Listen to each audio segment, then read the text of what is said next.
Hey everybody, welcome back to my channel for Good Nature. I wanted to give you a quick view of my new plant, the Geogenanthus ciliatus. It's got the possibility of different pronunciations, but I'm going to go with what Costa Farms has, and this is actually part of their Trending Tropicals collection. I'm sure you guys have already seen it. Look at how beautiful that the leaves are, how dark they are, how nearly black they are, and I assure you they are not black, but they are so close that they're going to satisfy your need for a dark black form plant, a dark form plant. It's not black though. It's just so dark that it appears to be that. It is beautiful. It is probably one of the most beautiful plants I've seen. If you want to talk about leaf color, and I assure you the camera is not doing it any justice. Maybe you're catching flashes of the different colors that are actually on this leaf whenever I turn it. And I really hope you can. I really hope you can actually see some of the beauty that I can see myself in person. And I also hope you're extremely lucky and you find one on clearance like I did. This pot, despite the fact that this is absolutely a pot that came most likely from Costa Farms, one of their collections, because I do purchase from their collections when I really love their plants, and that happens often enough that I'm just gonna stop talking about that and just say that they aren't always the right pot for every plant though. They are good pots, but sometimes I find that plants need terracotta more. But this plant I've had a little bit of conflicting information on already. It does have very thick, fleshy, succulent-like leaves that obviously hold water in them.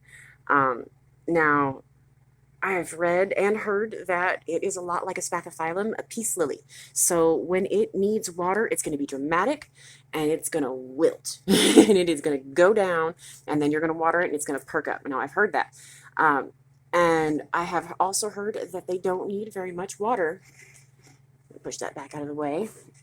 But maybe once a week. But that I only heard in one place on one written article, and every other article and video that I'm seeing about care says that it's closer to 2 to 3 times, maybe even 4 times a week, depending on how dry your home environment is. So I would really be paying attention to this, and this might be your friend if you are an overwaterer. I'm going to pause right now for a child care moment. We are back for round 2 here. That was just some basic stuff going on, bedtime, getting ready, and all the stuff you usually do with kids. So, as I was saying, this plant is definitely going to be your friend, or might very well be a good friend to you if you're an overwaterer, because it does like to stay damp, moist.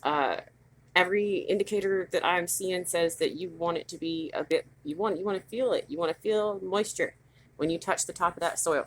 And if it's dry, apparently that's a little too dry. So I would keep that in mind. This is something that you want to keep an eye on. Keep it someplace that you can really see it every day and check on it. It has the most beautiful foliage, you guys. It's thick and lush and shiny. It's got, oh, look at that. Look at that. Look at it.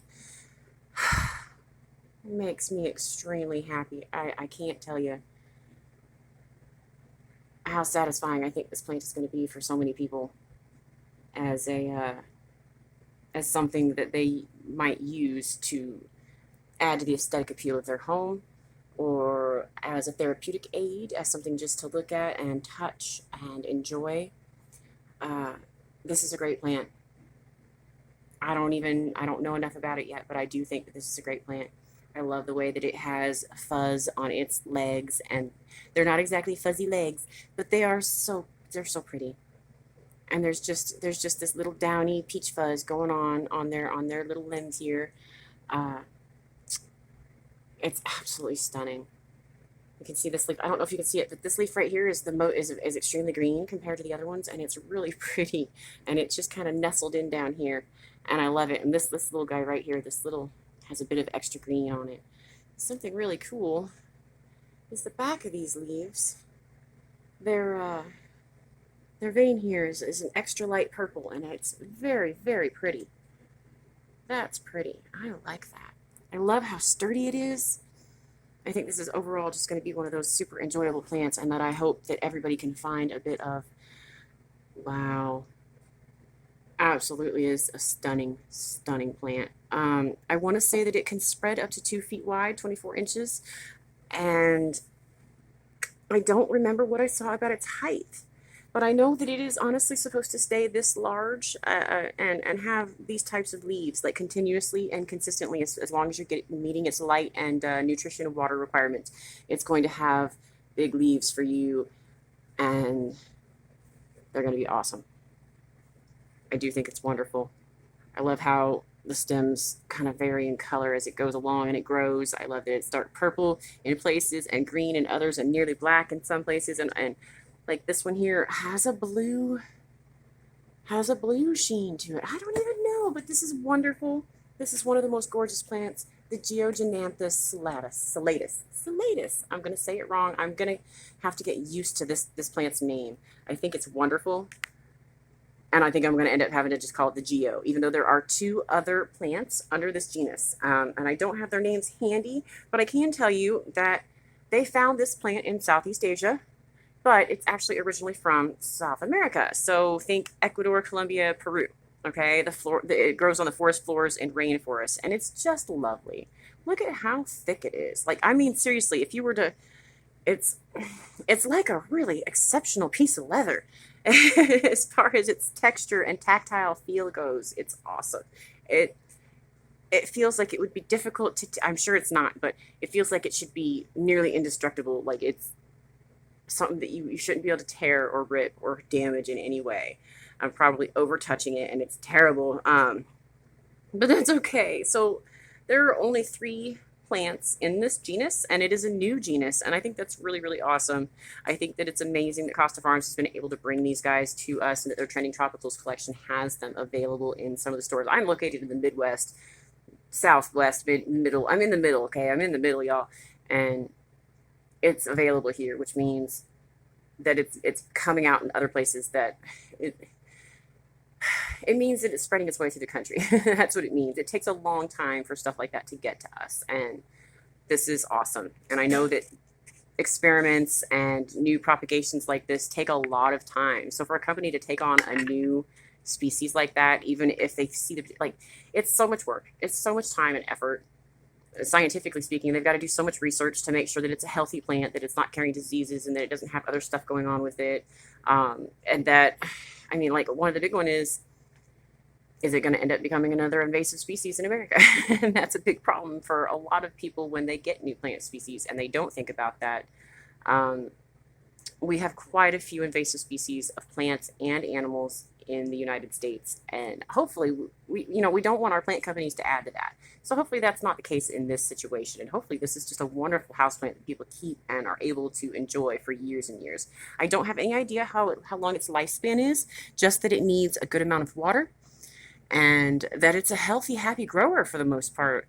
Its leaf is so thick that it's so thick and so shiny and so fantastic that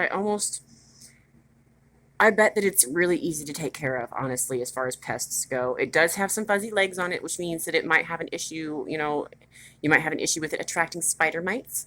And because it's fleshy, you might have an issue with thrips or mealybugs, but because it's so beautiful and shiny and easy to look at, I think it should be easy to spot pests on this. You can really examine this plant really well. And I'm betting just like any other plant, especially since it likes water so much, that giving it a shower once every couple weeks would do it a world of good. I've got something going on in the back there, right there. Might need to inspect that a bit more and hope I don't have something going on. For the most part, all I ever find on the bottoms of the leaves are dirt, which is good. I would much rather find dirt from, it's how they water the plants at the box stores. They do it with a lot of wands and big waterers, and it really splatters the dirt up onto the bottoms of the leaves. So if you see that's generally what it's from, just so you know. Okay, that's not usually like that in shipping and stuff like that. They look better than that when they come in on the boxes for the most part. I've seen them unload and had some really awesome employees let me look through what they were unloading as they were opening the boxes, so before they even had things up on shelves, because they weren't in a hurry and they knew me because I'd been in there so many times buying plants. So it was really cool. And to be honest, the way that they come in those boxes is really fantastic. Costa Farms, y'all are doing a great job. Couldn't say that the other company that I got to see their boxes of was quite as good, and I'm not going to mention their name. Pretty sure y'all can figure out what other company sends their stuff to the big box stores, because there's only a few, and most of them are under either Costa Farms or the other brand. Okay, so y'all have a great day. This was much longer than I intended it to be. I hope you got some useful information out of this. I really wish I knew more about this plant. I do think it is fantastic, and I know that you can find lots of information about it on Costa Farms YouTube channel, so check them out. They did a video on this as well, and also on like Peggy's Plants, and there's other people who've done them too. So there's other videos out there, and there are some very reputable articles out there as well already, which is great. And you guys have a fantastic day, and I wish you luck in your plant journey.